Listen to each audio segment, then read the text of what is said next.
পশ্চিমবঙ্গ সরকারের প্রাণী সম্পদ বিকাশ বিভাগের ভ্রাম্যমাণ প্রাণী চিকিৎসালয়ের ব্যবস্থা রয়েছে মালদায়, যা টোল ফ্রি নম্বর 1962। বৃহস্পতিবার ছুটির দিনে এই নম্বরে জেলা শাসকের তরফে ফোন পেয়ে জেলা প্রশাসনিক ভবনের সামনে ছুটে গেল ভ্রাম্যমাণ প্রাণী চিকিৎসালয়।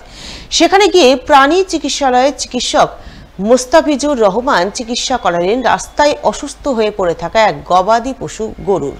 তিনি গরুটিকে ইঞ্জেকশন, স্যালাইন ও প্রয়োজনীয় ওষুধপত্র খাইয়ে সুস্থ করে তোলার প্রয়াস চালান। পরে তিনি সংবাদ মাধ্যমের মুখোমুখি হয়ে বলেন, যে গাড়ি দেখছেন এটা একটা অন কল সার্ভিস, যেটা হচ্ছে আমরা ক্যাম্প করি, প্রতি মাসে 20 টাকা করে ক্যাম্প করতে হয়। তার সাথে এমার্জেন্সি সার্ভিসও আছে। কোনো ওনারের কোনো মালিকের যদি গরুর কোনো অসুস্থ হয়, গরু বা অন্য কোনো গৃহপালিত পশু যদি কোনো অসুস্থ বা কোনো কিছু হয় যেটা হসপিটালে নিয়ে যাওয়া সম্ভব নয় বা তার এমার্জেন্সি ট্রিটমেন্টের দরকার আছে, তখন আমাদের একটা টোল ফ্রি নম্বর আছে, সেটা হলো 1962। কল করলে সেই কলটা ইয়ারডির তরফ থেকে আমাদের ট্রান্সফার করা হয় যে সেই এমার্জেন্সি কল আছে, আপনাদের যেতে হবে, সেই বিষয়ে আমরা যাই। কিন্তু আজকে ছুটির দিন যেহেতু এমার্জেন্সি অন কল আপনার 1962-তে কল হয়তো সার্ভিসে যায়নি, কিন্তু এটা প্রশাসনিক তরফ থেকে আমাদের যে ডেপুটি ডিরেক্টর আছেন ওনাকে ফোন করা হয়েছিল ডিএম সাহেবের তরফ থেকে।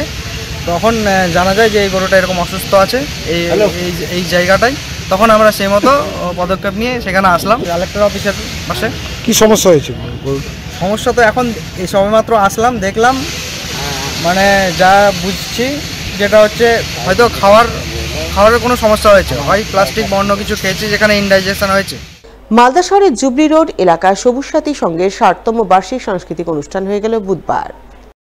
এদিন সন্ধ্যায় এই অনুষ্ঠানে জমকালো আয়োজন চোখে পড়ে মালদা শহরের দুর্গা কিঙ্কর কলেজ অডিটোরিয়ামে। এদিনের এই অনুষ্ঠানকে কেন্দ্র করে মঞ্চে রবীন্দ্রনাথ ঠাকুরের আবৃত্তি, গান, গীতি, আলেখ্য, গীতিনাট্য পরিবেশিত হয়, যার মধ্যে মূল আকর্ষিত ছিল রবীন্দ্রসঙ্গীত, আলেখ্য পথ ও পথিক এবং রবীন্দ্র গীতিনাট্য মৃগয়া। এদিনের এই মনজ্ঞ অনুষ্ঠানে উপস্থিত ছিলেন বিশিষ্ট শিক্ষাবিদ শক্তিপদ পাত্র, সবুজ সাথী সংঘের সম্পাদক বিশ্বপ্রিয় রায়চৌধুরী, মালদা শিল্পী সংস্কৃতি পরিষদের সভাপতি প্রসেনজিৎ দাস সহ আরো অনেকেই।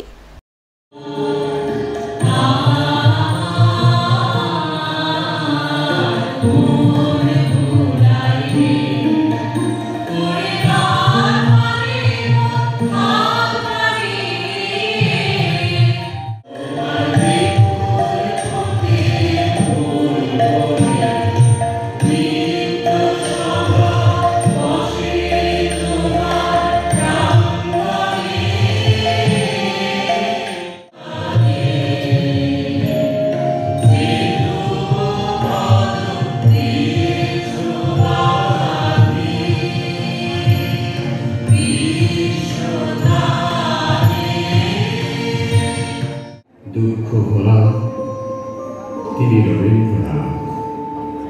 যখন আমি হারিয়ে যাই, কেউ ভরে না, তখন যিনি পৌঁছে দেন তিনি রবীন্দ্রনাথ।